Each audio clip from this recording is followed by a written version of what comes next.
So I left for Target, and when I got to my car, I realized it had been ransacked, and my vlogging camera was missing. In the gated community. I know. You know, nowadays on social media, you can get in touch with just about anybody. At least leave them a message. You may not get a reply, but everyone has a social media account.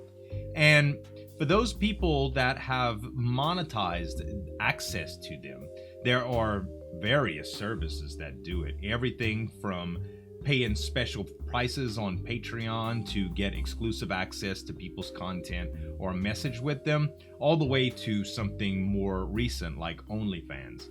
So if you're not familiar, OnlyFans is a pretty popular website that the majority of clientele are men that go to women and get special access to them, whether it's messages or pictures or exclusive videos even. There's a ton of different things that you could pay for. And while I've never spent money or visited OnlyFans, I can imagine that people pay for just about anything.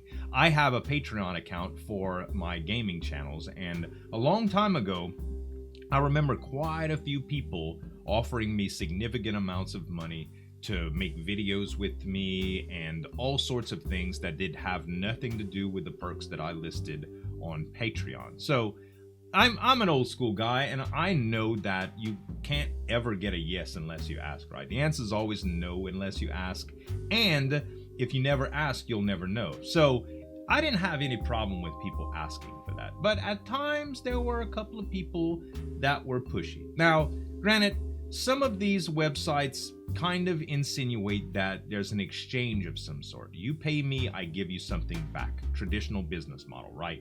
Patreon is a support mechanism, whereas I'm not really sure the gear of online sites like OnlyFans. But I can tell you that it has a lot to do with the way you present the material. And in hindsight, looking back at what I used to do, it did seem kind of like I was selling exclusive access to me and that I was for sale. And at some point, I guess I am in certain things, but there's all things that we're willing to do for money and things that we aren't willing to do for money. Surrounding all of this access is the privacy thing. How do you stop people from getting so close that they can use the information to harm you? Well, there's a lot of built-in security in some of these websites, and a lot of it has to do with what you actually disclose. But what happens if you give information to a company that doesn't keep your information private? I mean, maybe you can sue them, but that doesn't stop the ability for people to take advantage of that. And we're going to hear a pretty scary story about that today from an OnlyFans horror story from Spooked. Make sure to head on over to Spooked's channel, guys. Click subscribe, click the notification bell. And if you like reaction videos, make sure to subscribe to his channel as well. Let's get into the reaction. For context, I started an OnlyFans account over the summer to support myself through school. Alright. And things were great until I posted my Amazon wish list on my OnlyFans page. Basically, the Amazon wish list shows a list of Amazon items I'd eventually want, and people can buy them for me as a gift. I had one of those. I used them for Christmas, and I also used it as access to the people that wanted to contribute to my gaming setup earlier on and stuff. I had plenty of people buy me gifts actually through those lists. There was actually a service a little while back that people were using that was specifically geared towards gifting streamers gifts, but it was through their own service, and there was some built-in protection mechanisms that helped you stay anonymous, and the gifters, their personal information to stay anonymous too. I don't think Amazon shares any of that stuff though. Amazon doesn't release your address to people who gift you items, but third-party sellers can, and that's where things became creepy. Oh, it's true. This is a very scary story, and I feel like it should be shared. Oh my god, yeah. A couple of months ago, one night around 2 a.m., I took my dog right outside the house to go to the bathroom. Right. While he was doing his business, I noticed a car parked outside my family home. I saw a figure in the car and could tell they were looking at me, but I couldn't make out their face because it was pitch black outside. Yeah. Feeling a bit uneasy, I packed my dog to take him back inside. Yeah. And as I started to move to go back inside, the car parked in my driveway. Oh. I sprinted back inside and locked the door. Yeah. But they never approached my house. Just park. Weird. The next morning, I went outside to check the mail. There was an envelope addressed to my OnlyFans name with $20 inside of it. Okay. That's it. No notes. Oh, just no. $20. I was still currently at home with my parents who had no idea about my OnlyFans account. Oh, God. So I didn't mention it to them. Right. A week later, I moved to my college town to get ready to start school. Uh-huh. At this time, I'd stopped posting for the time being until I could figure out how they got my address. Yeah. I've watched enough crime shows to know there's a possibility I could be in danger. For reference, I live in a duplex with a gated parking lot. So one morning, I was planning on vlogging my trip to Target because I was planning on starting a YouTube channel in the near future. Right. Because OnlyFans felt unsafe. Mm-hmm. Since I got started on the vlogs, I kept my camera in my car. So I left for Target, and when I got to my car, I realized it had been ransacked, and my vlogging camera was missing. In the gated community. I know, it's my fault for leaving it in my car, but I was using it the night before, and since I live in a gated area, I didn't think I'd be at risk of getting robbed in my car. First of all, it's too hot in Louisiana to leave your camera in there. If you leave electronics in your car in Louisiana, it will melt. Just FYI, it will surely damage electronics eventually. I never leave anything in my vehicles, and around here, I never feel like my car is safe.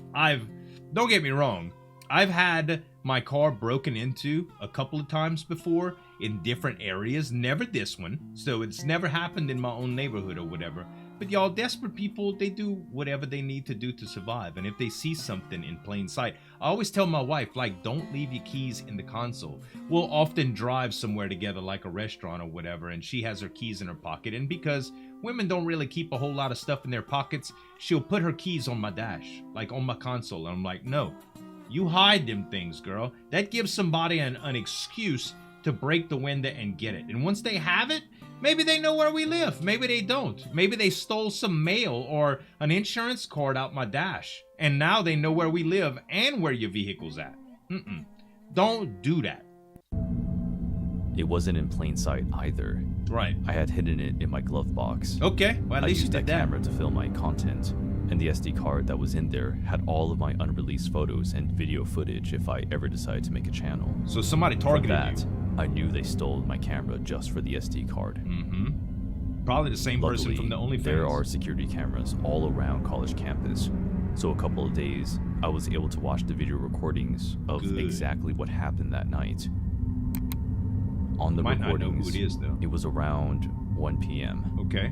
and I witnessed this man break into my car and find the camera. Wow. And he didn't touch any of the 7 cars on the lot. So I guess he knew which car was mine. Yep. Which suggests he had probably been stalking me for a while. Right.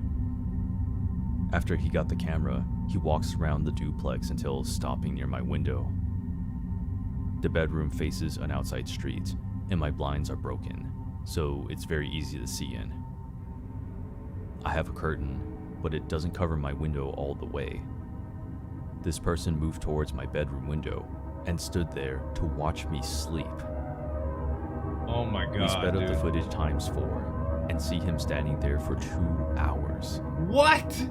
I have no idea why this person didn't try to break in, but thank God he didn't. I suddenly felt super paranoid and wanted to investigate this further. Super simp, y'all. Super simp. 2 hours standing in front of a window to watch somebody sleep. Not because they changed or they were getting naked or doing anything cool or interesting. Nope. Sleeping. I don't even want to know what this guy's intentions are, but this by far is scary as hell. Since I knew the serial number of my camera, the police were able to find it. Apparently, the At a camera pawn was shop. sold to a pawn shop, but my SD card was missing. Right. I believe the police are still trying to track this person down, but I broke my lease and moved to a new place, so hopefully that will keep me safe. Yeah. So, I think this is all over. Since then, I haven't posted any more pictures on my OnlyFans account. Right.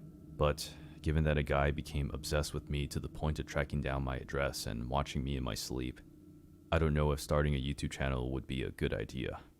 Man, I say it all the time, y'all. Ladies get some unwanted attention a lot of the times. You know, as a guy, I've never had self-control as a problem, except for a little bit of anger when I was pushed to certain points. You know, everybody's got buttons or whatever, you know. So it's very common for people to not know each other's boundaries. Some people don't want you doing anything to anything they own or around them. And other people are like, yeah, you can drink after me, you can eat after me, sure, take a chicken leg out my plate. You know what I mean?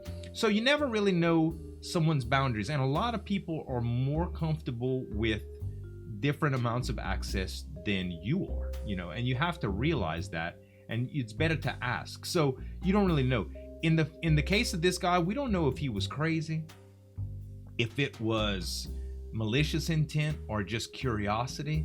Maybe he had some mental instability. Maybe he truly had malicious intent and he was just waiting for an opportunity to do something much, much worse. And it's not necessarily OnlyFans either. This applies to anything. If you give people access to you, they could use it with bad intentions, you know? You never really know.